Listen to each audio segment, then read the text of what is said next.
amazing audience. We are live with Dan Wakefield, and this is Dan. Dan. Well, so in Trinidad, right, my accent says E as A. Okay. And in America, the E is more Dan, right? Well, A. Yeah. Yeah. But with our accent, the E goes as A. I get So it. Dan. I get it. But I I could do Dan. Okay. Right? Okay. Dan, which of your talents is responsible for us connecting at this time in history? Well, I think I'm a writer, but I recently teamed up with a wonderful saxophone player named Sophie Fought. And she had played on a radio show I did called the Uncle Dan Story Hour. Right. And so I said, gee, Sophie, I'd love to have you play, do something that the two of us could do. And so we worked out a gig we do called the Uncle Dan and Sophie Jam. Right. And we do it at the Jazz Kitchen here and in Indy. And we're going to be on WTIU, the PBS station in Bloomington. So what are you playing on that? I just talk. She plays, but I tell stories. Yeah. So we decided that music and stories go together. Are you a good storyteller? Yeah. Tell me more about that, please. Well, I started out, I was very lucky. I always went to schools, even in grade school, where they had a school paper. So, and then I went to Shortridge High School, which had the first daily high school paper in the country. Wow. And Kurt Vonnegut, the writer, went there before me. And we also had a woman who went even before him, who in the 1940s, she went out to LA to try to get into a new business called television. And she became the first head writer of the I Love Lucy show. Wow. So we're proud of her too. This is history. I've met some history makers. Yeah, and then in 1977, I did a primetime NBC series that I wrote called James at 15. And when I was in LA, one day I pick up the LA Times and it says, Madeline Pugh, who was the original writer of I Love Lucy, has been called out of retirement to save a failing sitcom called Alice. And she had brought it back to #1 in the ratings. So I called her up and said, hi, I'm Dan Wakefield. I went to Shortridge. She said, let's have a drink. So it's been a great connection. Like yeah. Yeah. That's good. So your skill is definitely writing stories, right? Right. Yeah. And I was very lucky that I went to college at Columbia, and then I lived in the Village in New York in the 1950s. And that was one of the great eras for jazz as well as writing. So I remember the great place for jazz in that era was called the Five Spot, and it was in the Bowery. And there was a period where the house band was John Coltrane and Thelonious Monk. They had no cover, no minimum. Beer was 15 cents. 15 cents. Yeah. So that was a great time to be there. Tell me about some of the books you've authored over the years, please. Well, I had 2 bestsellers. One. Is this Amazon bestseller? No. This is national Okay. bestsellers. Time magazine bestseller. One was called Real thing. Yeah. One was called Going All the Way. And that was made as a movie here in Indianapolis in 1997. And the funny thing is, we had Ben Affleck, Rachel Weisz, Rose McGowan, all before they were known.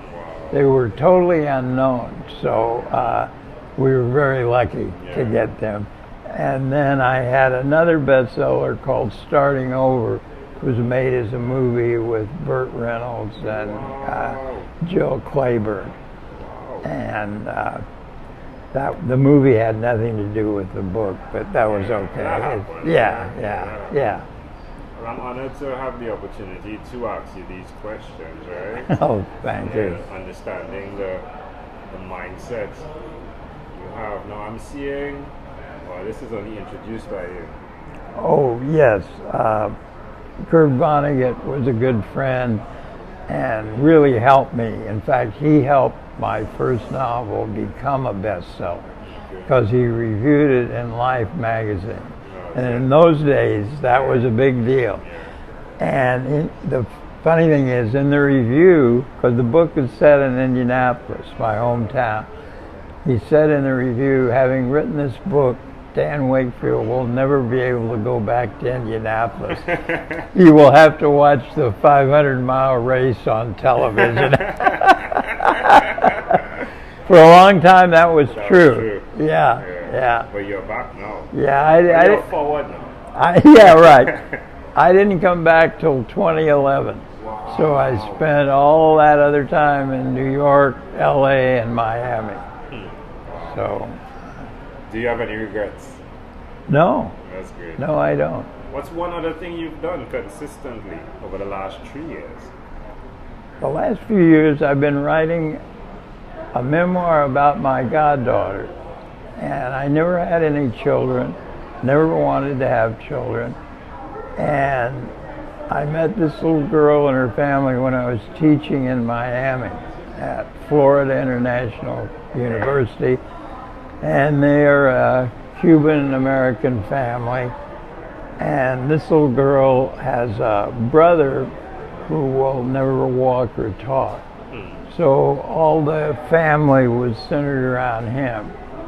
And this little girl, who was wonderful, nobody was paying any attention to. And I sort of connected with her when she was 4 years old. She's now 22. And I'm really happy to say she came out and lived with me for a year while she went to school here to get certified as a veterinary assistant. And now she works at an animal hospital in Miami. So you should tell me about her. I'd like to meet her. We're making our way back down to Miami. Great. Yeah, if it's possible, I would love to that's great. Yeah, that would be great. Yeah. How does it make you feel knowing that you were first of all the insightful person because you saw something in her, right? Yeah. And to now see how it has evolved, how does that make you feel? That's the best feeling I've ever had.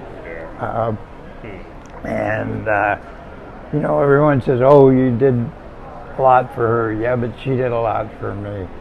It was like that part of my life was empty.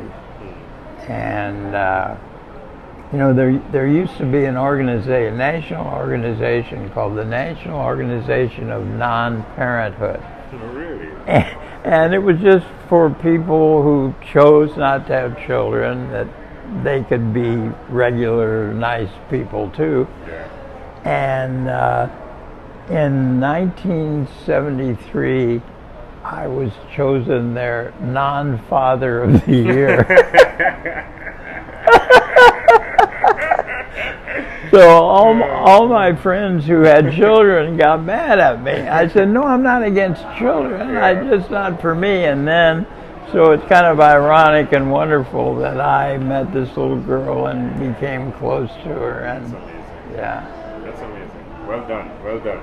Where can people follow your work or reach out to you? I mean, they could just search Dan Wakefield, right? Well, I have a website, right? danwakefield.com. And that's probably the best way. I have all of my novels are on ebooks, and plus my memoir of New York in the 50s. Okay, sounds good. All right, my friend. Let's switch gears for a moment. Let me now invite you into my imaginary time machine that is surrounded with beautiful, warm, blue Caribbean water. Dan, what is your earliest childhood memory? School 80. It was in about the 4th grade. And I remember it was in spring and the windows were open. There was a nice breeze. And we were singing, the whole class was singing what was a musical of the long poem Hiawatha. And we had a girl in the class named Sandra Anderson who had a beautiful soprano voice. And I have this wonderful memory of her singing part of that, the solo from Hiawatha. What were the words? Do you remember the words of the soprano part she sang? I remember it was, by the shining big sea waters, by the shores of Gitchigumi, stood the wigwam of Nokomis, daughter of the moon, Nokomis. Wow, that's beautiful. Yeah. All right. If you had to connect that memory to who you are today, is it possible? Oh, yes. I'm still interested. I still love music, and that's why I work with a wonderful saxophone player to do this show. Her name is Sophie Fott, and getting to know her has been great, and getting to work with her and be involved in music, though I don't play at all. I tried to play the clarinet, and I didn't go too well. Didn't go too well. All right, it helps. So yeah, but that's always been part of me. Yeah, your appreciation for music, your ear for music, even though you're not playing. Yeah. And also your insightfulness to talent, right? Two things I think so. There. I think so. Yeah. Amazing, right? As a child, that was there, right? Yes. Yeah. Yeah. All right. If we fast forward to when you were 12 years old, what was your favorite song? Don't Fence Me In. There we go. I love it. It connects, right? It connects. Don't fence me in. Don't fence Dave Wakefield in. That was my theme song. That's amazing. Yeah. That's amazing. All right, well, we've arrived at our destination. But before we get off of this time machine, here's a small declaration form. So it's yes or no. Have you chosen someone to pass on your skills to? Yeah, I have several students.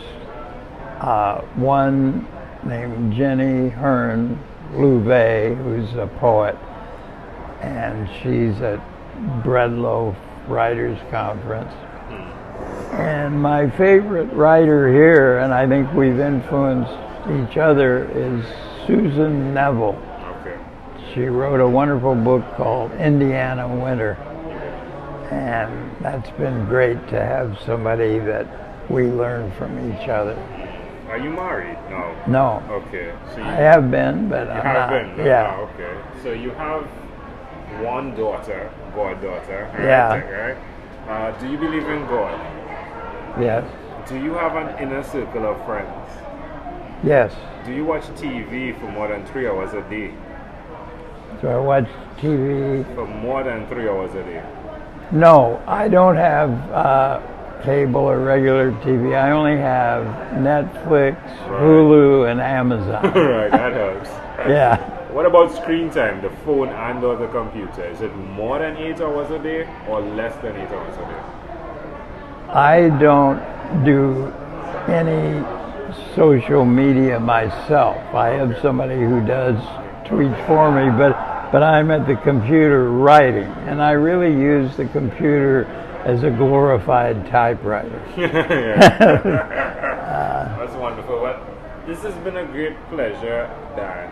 Before you leave, though, if you had to share with us your own unique real statement, a statement that represents Dan Wakefield, what would you say that is? I'd go back to that novel, Going All the Way, and I hope that what I'm writing now will even be better than that. Love it. Going all the way. Yeah. Love it. Dan, this was a great pleasure. Thank you for Thank being you. here. Thanks a lot. This was great.